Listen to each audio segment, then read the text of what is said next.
everyone and welcome to the Chrissy B Show. Now, is there such a thing as Mr. or Mrs. Perfect? Do you have one at home or are you looking for your perfect match? Well, tonight we're joined by love experts James and Helena Marquez and also by Dave Gammon, who recently found himself single at 40 after the shocking breakup of his marriage. But first of all, let's go to some street chats to see your opinion on this. Hi, I'm talking to Roz and finding out what she would say to someone who feels that they will never meet the man or woman of their dreams. What would you say to that person? To stop being so negative, and that there definitely is someone for everyone out there. How cheesy that sounds, but I think that's true. And if you assume that there isn't, then you're going to get yourself into that negative rut and it might never happen. But if you look at every opportunity and people that you meet with an open mind, then there is someone out there. That's great, thank you very much. That's okay. What would you say? Yeah, sort of similar really. I think if you go into a relationship thinking, is this person the man of my dreams or woman of my dreams, then you're going to be sort of setting yourself up to fail. So yeah, just going with an open mind and you're more likely to find someone. Well, the first thing to consider, you've got a limited amount of time really, so waiting around for perfection as you see it is going to be a waste of that time. And just let things happen organically. You know, people can actually morph into the person that would be your partner for life. Okay, so you think maybe people are being too they're waiting for, they're being perfectionist almost with people, and that maybe they got someone that maybe they didn't see as perfect. They could grow together. There's an element of that. I think there's also an element of management of expectation. It's not about whether someone's perfect, but whether they're perfect for you or you're perfect together. Friendship is the most important thing. We shouldn't be superficial. Don't go after just the best looking people in the world. Go for people like me who not quite got all the looks, but have got personality. We've got a lot to give. I probably was lucky. I found the woman of my dreams. I nearly lost her, but then made the effort to get her back, and that's it. So you're still together now? Still together after many years. I would say keep going and it will usually turn up when you least expect it. I would say, are they the man or woman in their dreams first? They need to look at themselves and look what a great advice a friend told me is to write down a list of 100 attributes that you bring to a relationship and 100 attributes that you're looking for your partner, and then start becoming those attributes, and then you start to appreciate your qualities and you start to appreciate the would-be partner, their qualities. So it's about being the person that that you want to be in the relationship, so that you're not expecting or wishing or hoping for just this airy-fairy dream, and just making it real and realizing that you play a part in that. Any relationship involves interaction, so unless you go interact with people, especially someone of interest, someone that you might like, you're not going to find out the things that they're interested in, the aspirations, their view on love, their view on children and all these kind of things, because if you're looking for that magical love. Yeah. That's great, thank you very much. Thank you. Okay, some great opinions there. Now I have with me James and Helena. Hello. Hello again. Hi, Chrissy. How are you? Great. Very good. I love you too, because you're always so chirpy and cheerful and looking perfect, actually. We love you too, Chrissy. Really? Oh, that's nice. So what did you think of the street chats today? I agree with some and disagree with others, some others. I think that 100 attributes, it's a lot of attributes, right? But then it makes sense with for what the other girl said before him, just wait and, sometime the person will just show up. So if you will come keep, along.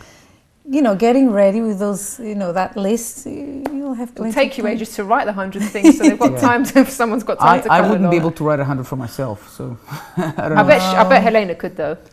Maybe. I don't know, maybe. No, I did this little exercise with my husband once, because we got challenged to do this and write sort of good things about ourselves.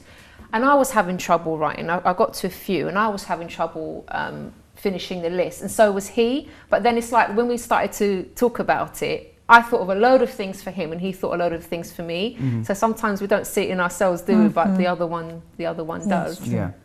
I think Indeed, usually we are a bit more conservative to look at our own attributes. Sometimes a bit modest as well. Yeah, it's true.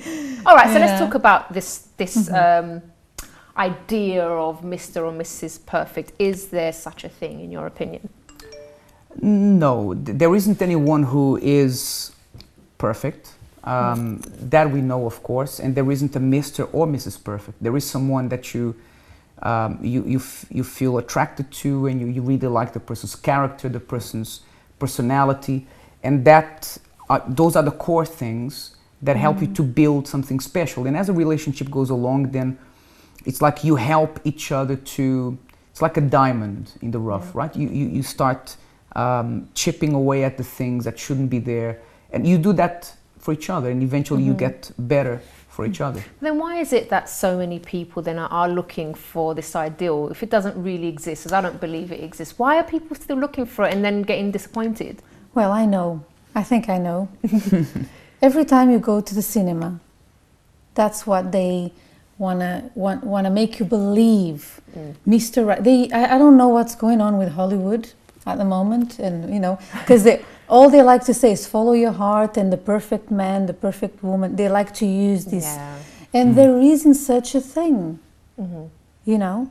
So people who are a bit more, you know, emotional, sensitive, every time they don't get along with their boyfriend or wife or whatever, you know, whoever is with them, they think, oh, they remember that word. Oh, you know, I don't think there's no chemistry. That's another word they use. It's true. Chemistry. You know, what does that mean anyway?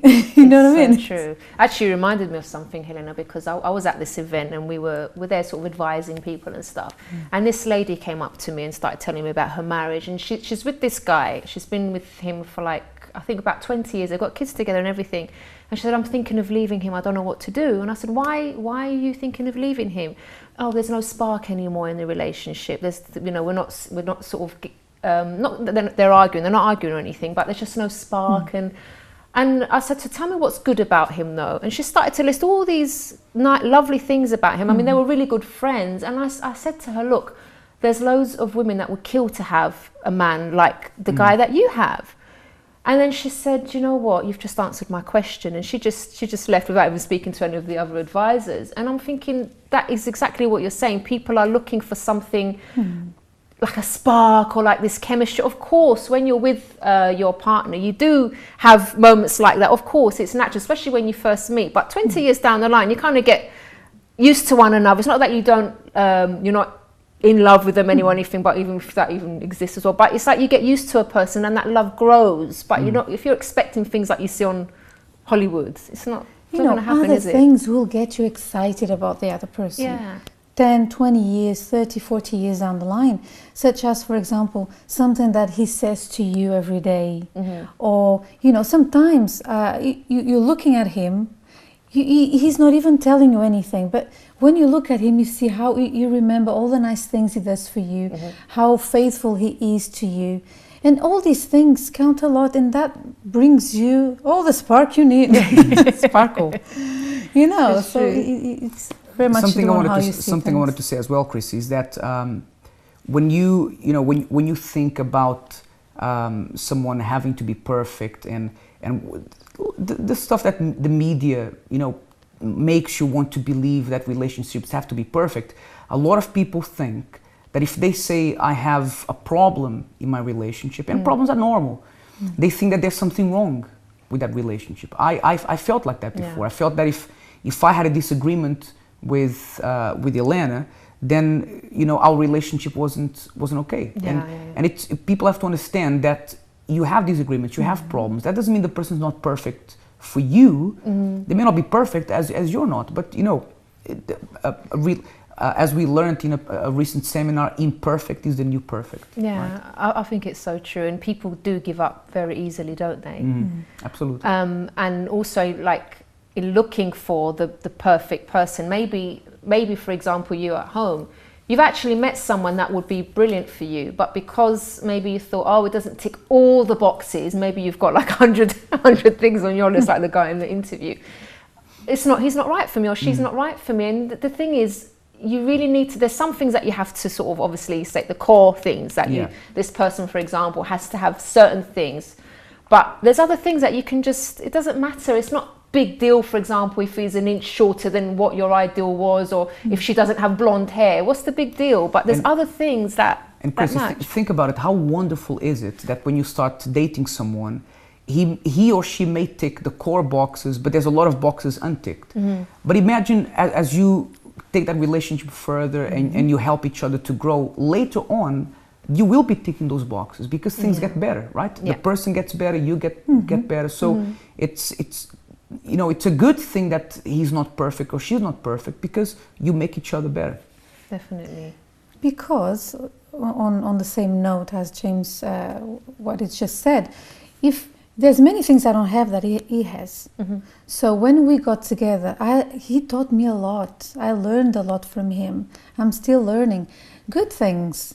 You know, I'm tuning down a bit on certain things, but you know what I mean? We reach a perfect balance. Now, if I am this perfect, wonderful woman, and he's this perfect, really nice, perfect man, so what is he going to add to my life or vice versa? That's true. There won't be any history, you know, those special moments that you have with a person. So I would say that perfection is quite imperfect. Definitely. But you're going to stay with us because Absolutely. after the break we're going to bring on another guest called Dave Gammon. Now he found himself single again at 40, and then after that he decided to start dating a lot of women. He's going to be telling us a few of his stories about what happened. So do join us after this.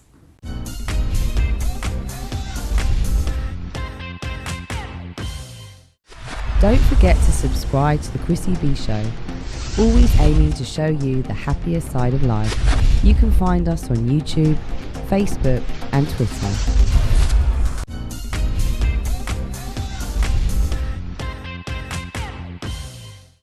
Welcome back to the show. Now I'm joined by Dave Gammon. Hello, Dave. Hello. How are you? I'm good, thank you. With that very happy smiley face, but not so long ago. Not so long ago, you went. You went through a few issues, didn't you? Something quite serious. Well, yeah, but you know, my story. There's nothing unique about the story of becoming single in middle age. Now it seems to be quite a high percentage of people find themselves. I was listening to what you were saying earlier that you get to that certain age, and a lot of marriages now are breaking up, and we are in a little bit more of a disposable society where we're kind of, this isn't working for me anymore, so I'm going to go and find something else that is. Yeah, that's right. So I don't think there was anything unique in that. You know, it was a breakup. Was it mutual, or was it? Well, no, as it happens, it wasn't. Yeah, my wife had an affair, but you know, when I reflected on that, I thought, well, you know, I played my part in that. You know, I didn't have the affair, but when I look back at my time as a husband, I don't think I was particularly engaged in the marriage. So, you know, you kind of think sooner or later someone's going to break the stalemate, aren't they? And maybe she just beat me to it. Did you learn from it then, from that experience? Yeah. You know, I don't regret that at all. We're still friends now. We still nice. talk quite often, and you know, I've moved on and she's moved on, so that isn't really the issue. It's then the panic that suddenly sets in where you go, oh my God, I'm single, haven't dated for all these years, now what do I do? Now, when did you actually start dating? How long till after, from the divorce time or from when you broke up, did you actually hit the dating scene? Do you want to say, or don't within a week? Really? If I'm honest, a week? yeah, the Rebounds? first girl I met, and yeah, I think there was an element of that, but I also I think because of the nature of the split, I actually found it quite easy to kind of move on, and because I knew I wasn't very happy anyway, I went through my kind of like an accelerated grieving process of a couple of weeks, and then I thought, actually, I'm okay. I'm going to be okay. Accelerated grieving process. It just went. You know, so I saw some of my friends. I saw grieving. You should talk about that on your show. For months and months, you know, and after a split. But for me, it just felt quite okay. This is now where I am. I've got to move forward from here. Right. It's quite positive. Yeah. Well done. Yeah. When I look back, and all my friends go, "Oh, you sure you're all right?" I went, "Yeah, I'm absolutely fine." Honestly, I'm good. Well, you're always as chirpy. I like to think so. Maybe not when I was married. Maybe that's fine. That's okay. Maybe that may explain such a bad thing then. Okay, so tell us, Dave. How did it? So you were married for 7 years. That's right, after 7 years, all of a sudden you find yourself single and you're ready to go dating. How different was that for you from when you were dating previously, before your marriage? Well, of course, it's terrifying because you go back and you go, okay, well, my last reference point of dating was when I was 27. You know, I'm fatter, older, I've got a lot more emotional baggage. Now what do I do? And my instant thought was, I'm never going to find someone, you know, and And what I found interesting was it was actually easier than I thought to get out and re-engage, because your confidence grows. You get, when you're a 20-year-old something, you're like running around trying to find women. And when you're older, you can be a little bit more relaxed about it. You've got other things are taken care of. Your career's sorted and other bits of your life are okay. So the confidence was good, but it very quickly became like a production line. It became like a production line of dates, of meeting women, me getting dumped, me dumping them, and it was the two-way flow of traffic. And I spent 6 years in that sort of what I call the washing machine. That washing machine of dates and building a relationship with someone. As well. Cost me a fortune. It cost me a fortune. It cost me a lot of time. It cost me a lot of energy. It cost me a huge amount of emotional energy. Both in terms of grieving from meeting someone, really liking them, and then 3 dates later they dump you by text. And you get this text, you go, really? oh no, another one. That's so cruel. So but you harden to it, and that to me was a problem. And I think I got to a point about 5-6 years into this awful cycle where I can't do this anymore. And I had a kind of, I suppose, an awakening at the time, and I suddenly saw what was going on, and I suddenly saw my role in it, as well as, I just thought all middle-aged single women were barking mad. After 5 years, that was and that's why I decided to... Tell us about one of maybe your most memorable relationship, if I can call it. Any funny stories you can tell us? Well, do you know, if I'm honest, there's been so many. I mean, that's why I wrote a book, because I just thought I've got to get this stuff down.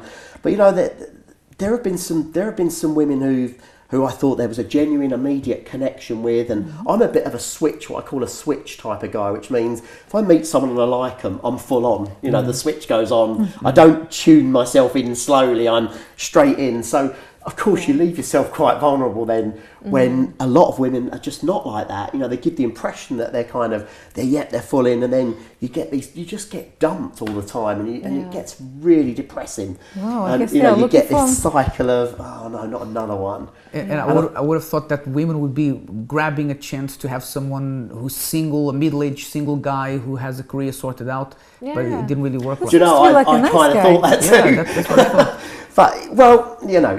But when you look at this and you go back and you go, okay, there's only one thing that ties all these stories together, and it's me.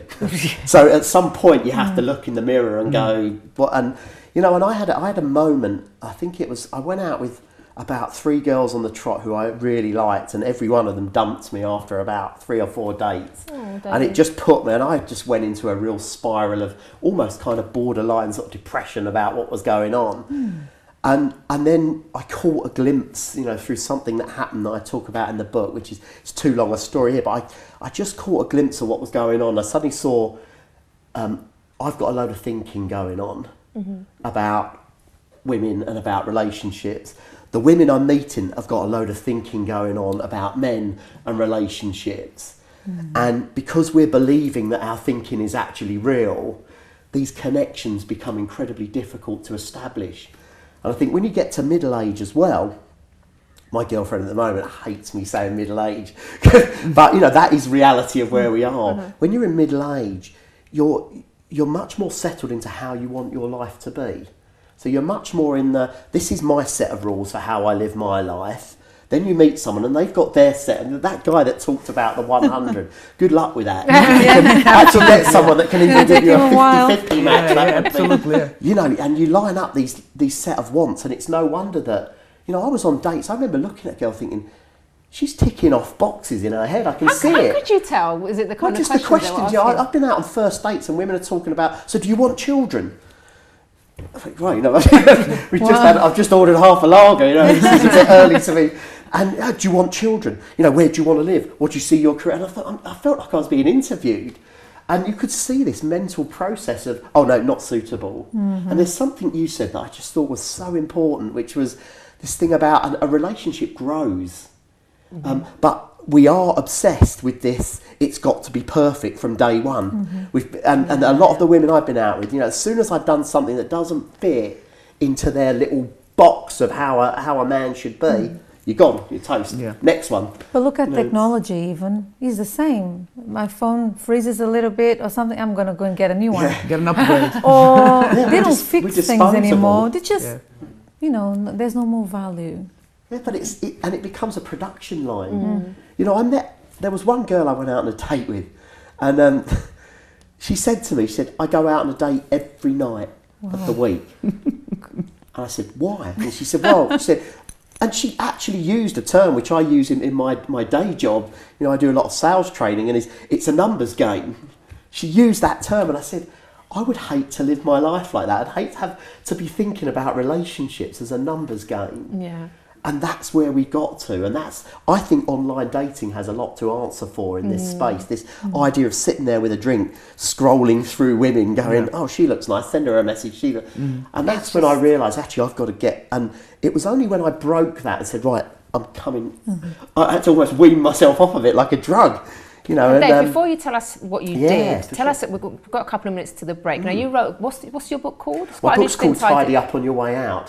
Why that particular title? Well, it was an expression that one of my friends, Dave, actually came up with the name of the book, and it's an expression that, you know, it says, because we're churning through people, and what I actually realised is, before you go out dating, learn to sort of love yourself and learn to know who you are, because I found the less you look for someone, the more you get on and live your life in your way, the faster you find someone that actually really resonates with you. So, you know, my advice is stop looking. Okay. Stop looking and just start living your life. And start being happy for yourself. And let whoever's out there find you. All right, we're going to talk more about this after the break, Dave. Don't go away.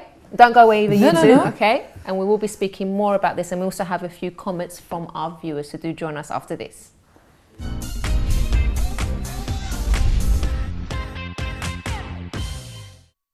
Don't forget to subscribe to the Chrissy B Show, always aiming to show you the happier side of life. You can find us on YouTube, Facebook and Twitter.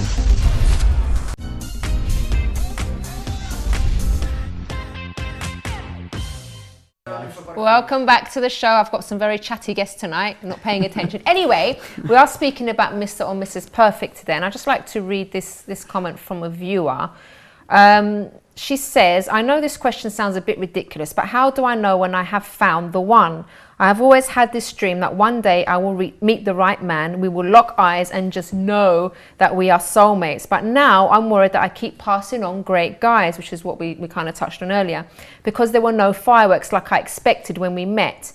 And I'm scared that while I wait for Mr. Perfect, I'm letting go of Mr. Almost Perfect. How will I know when I really have found the right guy? What do you reckon, guys? Well, you can't know if he's the right guy just by locking eyes with him. That's, you know, unless you're that's a Hollywood thing again. Unless you're filming a Hollywood movie, that doesn't happen. And the thing is, I was actually talking to a couple a few days ago in one of our seminars that the important thing is that you need to spend time getting to know each other. And getting to know each other is not doing an interrogation like Dave was saying, because like a speed dating and actually even in that process you can say whatever you want, right? It may not be true. So the idea is for you to spend time with the person. Sometimes doing things that are silly, but it's gonna let you see who that person really is, for who they are, and only time can show you if that's the right person or not. And once you see that, when we talk about ticking boxes, we're talking about character. We're not talking about, you know, how much money she makes or he makes. It's about the character, the personality of the person you're gonna be with. So the only way of doing that is by spending time with the person. Can I just add a little something? Go ahead, Helena. Very quickly. For example, how do I know? Many women, I speak for the women, I hear this a lot. Oh, he doesn't look quite the kind of guy I usually go for. So my advice also is to give the guy a chance. Yes, absolutely. Because, you know, maybe, for example, I was talking to my husband the other day. Before we actually started dating, I saw a photo of him and I was like, oh, he's all right. Because the pose that he was doing, you know, where he was, I couldn't see very well his face. So, but when I met him in person, I said, my gosh, this is a guy, this is a man. I don't even have a word in English.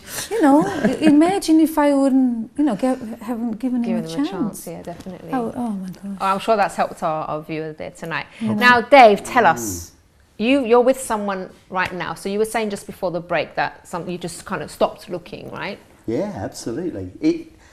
I realised I suddenly caught a glimpse of what was going on, and I was acting as if my thinking was real, as if reality was what was in my head. Yeah.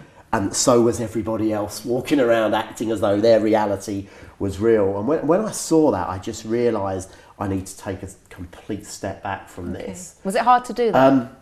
Yeah, it was. I actually sat down with a girl that I'd been out with for a little while over lunch one day, and she wrote a set of rules for me, which are in the book. That was nice of her. She said, you can do this, you can do that, but you can't do this and you can't do that, and it's got to be at least 5 dates before you do anything with anyone. And so we come up with this set of rules. But as it happened, I just started to enjoy life again. I just started to go, actually, I'm enjoying being me again. And I'm enjoying having conversations with my friends that don't revolve around my dating disasters. And that period that was supposed to be, we set a 90-day period, but it actually went on for about 6 months. And then effortlessly one day I just met a girl that I'd known for a long while, just in the gym that I go to, and we started to see each other, and we've been seeing each other for a year, and it's a perfect relationship. There isn't this pressure that comes with this person you've met. That sort of the thing. It happened naturally. Yeah, the thing with fireworks and is fireworks are incredibly spectacular, but they don't last. Yeah, exactly. Oh, that's a good one. They have a habit of kind of ending at some point, Yeah. and you're left with an empty box that you've got to learn to love. So I think and the problem is this online dating world and this kind of production line dating means that you end up making these judgments far too quickly about some people, and as soon as they don't fit exactly into the mould that in your head you think is this ideal person, they're gone. And that's why many people are still single. It's Still totally looking why they're for single, Mr. Perfect. So Yeah. Mrs. Perfect that is not out And there. the thing is, when someone is really desperate as well, you can see it a mile off. And it does put people off sometimes. So maybe there is We can someone smell that... it, can't we? I Yeah, think it's But what true. about if all of them smell are it. desperate? Because that's what's happening now. I think it's like a wheel. The little hamster going on. Yeah, just you're going going around and nowhere. around. I was telling Dave earlier in the green room about my husband. So, for example, he wasn't very successful sort of finding a girlfriend or anything like that. And there was a day that he was sort of trying to get to know girls and being in clubs and trying to get to dance with girls, and nothing was happening. And this was at university. And then he's telling me this afterwards. He said he made a decision, right, I'm going to stop looking. I am just going to concentrate on studying. I'm going to get this degree, and that's it. I'm not interested in girls at the moment. And of course, maybe a couple of weeks after he made that decision, I came along, I started to like him. And I think because I saw that he was someone that was, studious, he was getting on with stuff, he didn't look desperate like some of the other guys at uni that used to chase us and stuff like that. So that attracted me to him. And he had stopped looking, and as soon as he stopped looking, then someone came along, and we've been married for 15 years now. So it's true, when you're just getting on with your life, people see that, and they like that's an attractive quality, I think, because you see something nice in the person. When we're at our best, individuals, human beings, we're at our best when we are our authentic selves, when we're just being who we truly are. We're not trying to pretend to be something we're not. We're just acting in that space that is our authentic self. We're in touch with our own wisdom, and we know that's when you're attractive, because that's when you're not. I've met a lot of girls. I call it toxic goals. One of my mentors used the term toxic goals. I'll be happy when I find someone. And by saying that, you're actually saying, I can't be happy now. I can only be happy when I find someone. Yeah. And actually what I say is you can be happy now. Yeah, you don't need a relationship to be happy. We actually believe, and that's something we teach a lot in our seminars, you have to be already a happy person. You can't expect someone to come along and just, okay, he's my God now, he's my sunshine. So if there's no sunshine, I'm dead. Exactly. And that's why many fall into depression and want to commit suicide and all this kind of thing. So I agree with you. You have, you've invested in yourself, and it's the best thing. Relationships. Being in a relationship is not better than where you are now. It's not better than here. It's just different. So if you think that suddenly your whole life's going to become perfect because you find someone, you're going to get there, and then you're going to realise, oh, that isn't it either. because your happiness is only ever coming from the inside anyway. But then It's imagine only when you ever get two happy people together. Wow, that's just Well, yeah. amazing. Two people that are authentic, on their purpose, living their best lives. That's a great relationship. Yeah, definitely. Let me just read a couple of comments from our viewers as well. Now, this obviously we're asking about Mr. or Mrs. Perfect. Now, this person's Lisa. Mr. or Mrs. Perfect doesn't exist. Everyone has faults and shortcomings, and you need to know what kind of person you are before you can find your perfect partner. It's never easy to find a partner, but don't give up hope. You'll soon find what kind of person makes you happiest, which kind of contradicts what we just said. But anyway, everyone's entitled to their opinion. This one's from Sarah. Seeing that someone is perfect for you may mean seeing that a fault he or she has is one you can deal with more easily or with more success than anyone else, or that this is something you must deal with, and at the start it may be very hard for you. In either case, he or she may not look so perfect to anyone, but they may still be perfect for you. And you know what, Chris? I was saying the other day that Helena has this quality, I'll call it a quality, that when I'm watching a movie or that's not a quality. whatever it is, and you know that moment when they reveal who the killer is, or the key moment, I guarantee you, and when they're about to reveal, I know that Helena's going to say something, and when she says it, I'm not going to hear who the killer is. And she does this in every single movie. Now, when she's not there, I miss that. So I would complain to her, I complain, come on, man, I knew you were going to say something. It's not possible that you choose this one moment to say something. That's the thing, even the things that, you know, when you love someone, even those imperfections, or if you want to call it imperfections or whatever it is, annoying. That's the kind of stuff that makes that person unique. And if you take those things away, then you have a robot. So what's the point of having a perfect person? Oh well, true, what can you I do? think I'm so wonderful. I think perfect's boring as well anyway, isn't it? I think perfect's boring I sometimes. just don't think it exists. I think we and again, you mentioned Hollywood earlier. We built this bunch of thinking up around what a perfect relationship is and what a perfect partner is, and it's just thought. It's We are not allowing real, other people. but we buy into it like that's what I have to have in my life. None of that stuff is real. That's just our own illusion. Do you know what? Sometimes after I've watched a rom-com, and I don't normally watch them with my husband because he doesn't like them. So if I'm doing the ironing or something, I watch one. And it's like, I notice my behaviour kind of changes. As soon as he gets home, I'm more sort of, hi, baby, and really sort of lovey-dovey. And I just start doing funny things with him. And then, like, he will say something. I'm expecting to sort of be romantic. And he'll say something, because my husband's not very romantic at all. But then he says something that really makes me laugh. And I'm thinking, he's not that guy on for the, he doesn't behave like the guys on the movies, but I love him like this. He's so funny. He makes me laugh. You know, he knows me inside out. So it's like that's my perfect man. Isn't it? I don't need what's on TV and stuff like that. I mean, if people are looking for something like that, or even they're with someone already and they're comparing them to those guys or those women on the TV, they're heading for disaster. Yeah, because many of them are still single themselves. So there you go. Oh, the time's up, guys. Oh no! Thank you so much for coming on. Thank you, Dave, and all the best with your new relationship. Hey, well, it's not so new anymore. It's over no. now, but you know, all older. the best. All right, thanks so much. And after the break, we'll be joined by Chris Brown with the Self-Development Clinic.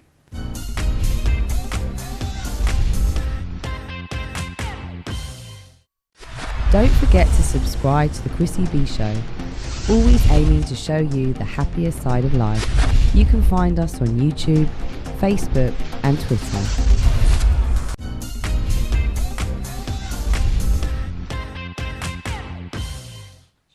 Welcome back to the show, and I'm now in the Self-Development Clinic with Chris Brown. Hello, Chris. Hi, Chrissy. How are we doing? I'm very well. How are you? I'm very good. He was just yodeling. Sorry, I was just telling him off. So it's practicing my yodeling as we go along. You're not going to do it on the show, are you? No, do you I don't think I will tonight. Do you actually yodel? No, I'll yodel later on. All right. You're going to make me yodel, aren't you? You're going to ask me to yodel in front of the party. No. Okay. What are we talking about? We're talking about getting started. We're still in that part of the year where we say January, we're starting new projects, new things, and we got great ideas, and as we always talked about, setting goals and that sort of thing, right? But you know what? It's always that thing about not actually getting up and doing it. Always thinking about it, not actually doing it. And there's many areas when you think about it. There's a gentleman who is great. I was listening to his seminars quite a few times, and he always says, you got to get started You got to, sorry, let's start again. Put my teeth in, right? Right, okay. You got to be great to get started, okay? Okay. So you think about this. Now, you've got to actually start somewhere. And there's a lot of great people who started somewhere that we look up to and we think, oh, they're brilliant. I can't do that. I can't do this. But they started somewhere. They started at the beginning. So we got to think about it well and stop comparing ourselves to those that we think are so great and start thinking about what we haven't got all the time, what we can't do, and just get on it. Get started. Whatever it is that you want to do, get started. Because everyone is true. Everyone started somewhere, and you can't allow yourself to get intimidated by other people's success or anything like that, because it wasn't an easy road for them either, was it? No, it wasn't. It wasn't. But we don't always hear that, do we? It's like if you look at the celebrities here, oh, somebody's making so and so amount and they've done this, or they were washing up somewhere and all of a sudden they got spotted. No, I can tell you that I now. don't know if it was a show that I did with you once, but I can't remember the topic of the show, but we were basically talking through a whole list of really successful actors and actresses that were actually homeless, and they were really skint at one point in their lives. Do you remember that? Yeah, I remember that. A lot of, I think one of them was Tom Hanks? If I'm not mistaken. Tom Hanks was one. There's quite a number of them, there were quite a few of them, and it was surprising because you only know them sort of when they get famous, and you don't sort of see what happened before and how they started off, and some of them, you know, went through terrible times. Yes. Homeless, some of them homeless. And imagine, look at them now. And it's taken quite a number of years as well. Yeah. That's what people don't realise. They just see the final product at the end, finished product, and say, that's it, I want to be like that. It's not like that. You've got to start somewhere straight away. Now, I was thinking about this as well. There's some great people who got started somewhere in life that if they didn't, and they just thought, oh, I can't be bothered with that and didn't do anything, it would actually cost our lives today. And one of them I'm going to mention is a guy named, who I've got here, is this Garrett Morgan. Right? Now, Garrett Morgan might not ring a bell to anybody's ear when we say this, does it? It doesn't, right? It doesn't. But I'll tell you something, your life depends on it every time you drive, right? Reason being is, Garrett Morgan saw all these, it was back in the days when they had horse carts and automobiles at the same time. You know, I say automobiles because it was in the States, right? As cars. And they're going across the junction all the time, a lot of accidents, people rushing each other and all that. And imagine this, because the reason being is there was nothing to stop anybody. You just got to get across straight away. So he thought about it. Did he invent the traffic light? He invented the traffic lights. But it wasn't just traffic lights, it was just 2 blocks. Pull the back of it and the arms go up and it says stop and everybody stop. Oh. But the funny thing about it is they took it further, made it in traffic lights. Wasn't lights. People used to actually have the green, the amber and the red, right? You wouldn't think I'd drive, would you? Right? And they used to have to learn that first of all as well. And then we had the traffic lights there straight away. Now, imagine somebody like that saying, you know what, get started, nah, do something else or whatnot. Had to be at the end of the day. Same like Graham Bell and the telephone as well. Exactly the same thing, you know. Thought about it, you know that his mother was deaf.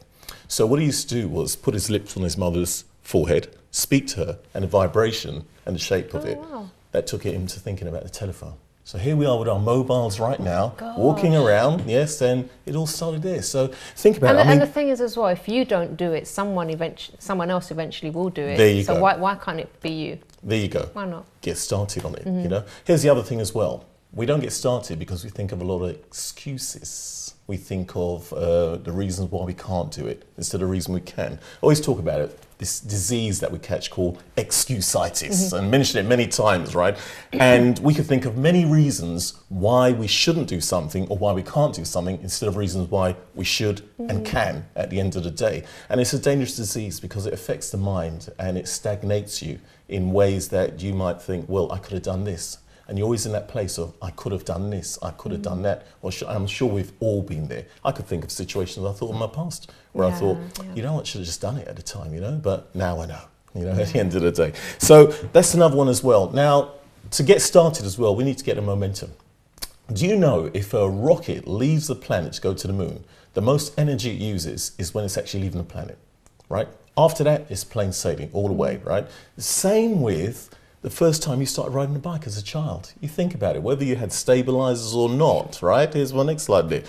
Whether you had stabilizers or not, that first push was the effort. After that, you start pedaling, you get the momentum, or you had somebody holding your bike on. I can actually still remember that actually. And once it gets going, it's a matter of smooth and you know it forever. It's the same with everything else that you start. It seems impossible before you think about it. You think, well, I don't know if I'll be able to do that. Oh, I don't know this. Just start. It's true. Yeah, It's just so true. And you start. overcome that fear as well. Once you actually go and do the thing that you've been fearing for so long as well. Yep. You find that, oh my God, it wasn't actually that bad in the first place. And now you just, once you overcome that first hurdle, it does get easier. It's funny, I remember you mentioned about driving that time you Oh, saying yeah. it last time, Gosh. wasn't it? And you actually, at the same time, I can actually remember that in the first beginning as well. You know, once you've got everything, the mechanics, you don't actually think about driving now. Yeah. You just do it automatically, but you can think back when you're using mechanically and thinking how you do things. Yeah. You didn't get started That's back then. Okay, let's think about this as well in getting started. You set goals. Sometimes you set goals and you start going along a direction. Let's say somebody said, I wanted to be, let's say, solicitor, lawyer, whatever.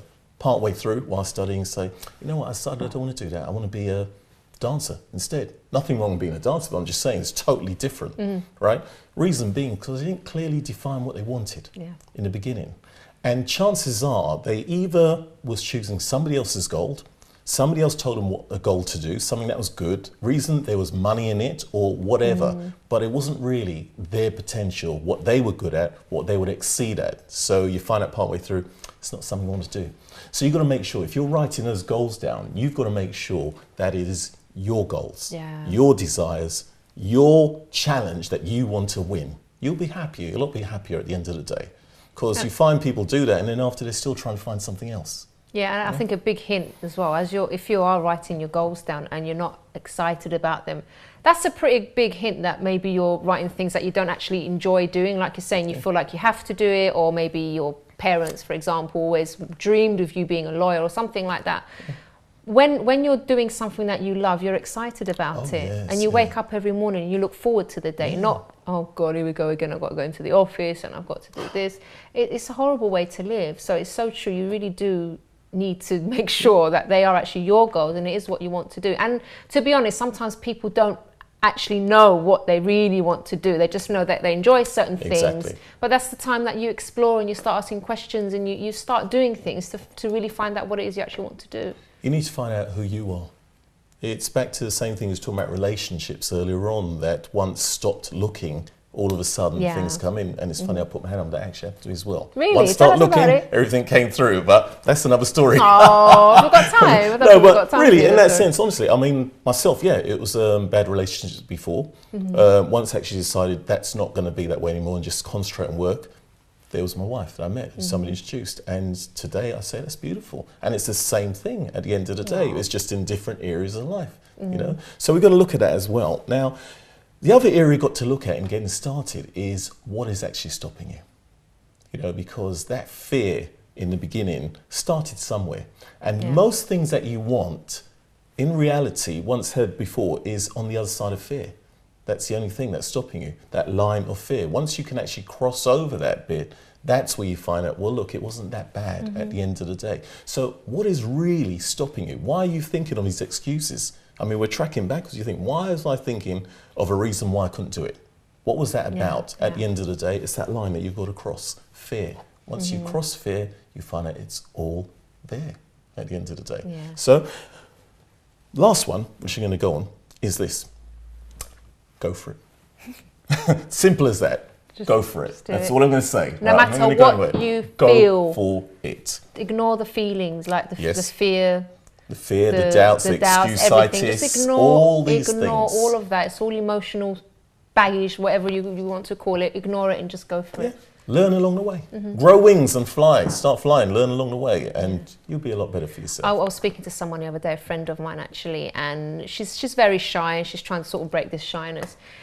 But the thing is, she was waiting to feel more confident about herself before she actually took any step. And I said, no, do it anyway, regardless of what you're feeling at the time.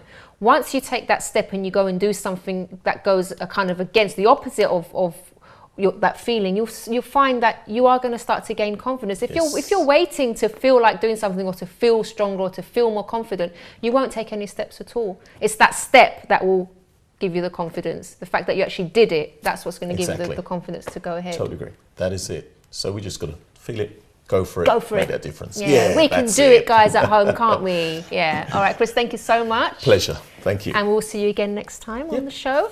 And I hope you've enjoyed the program today. And if you do want any information about the show, please do visit the website, chrissybshow.tv.